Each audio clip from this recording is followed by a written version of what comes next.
dischargeable student loan.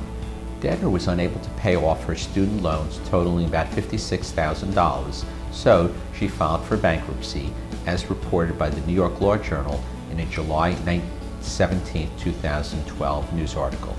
The purpose of filing for bankruptcy is to give people a second chance and to give them a clean slate by discharging their debts. The purpose of the student loan program is to persuade people to go to college and obtain a college degree.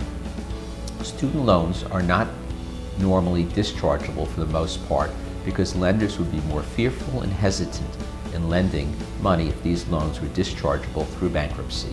25 years ago, the debtor initially borrowed about $17,000.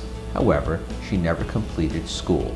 In the past, the debtor had received about $25,000 from her parents to use for medical services.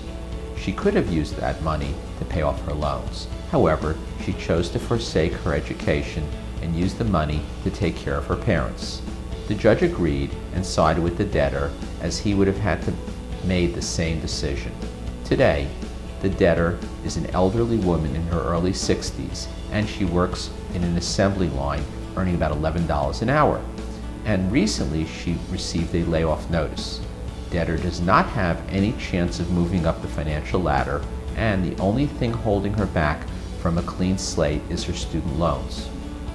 In order for student loans to be discharged, the undue hardship test must be satisfied. Undue hardship is when there are special circumstances that prevent a person from carrying out his or her duty or obligation. There is a special three-part test called a Brunner test, which helps to determine whether undue hardship is met.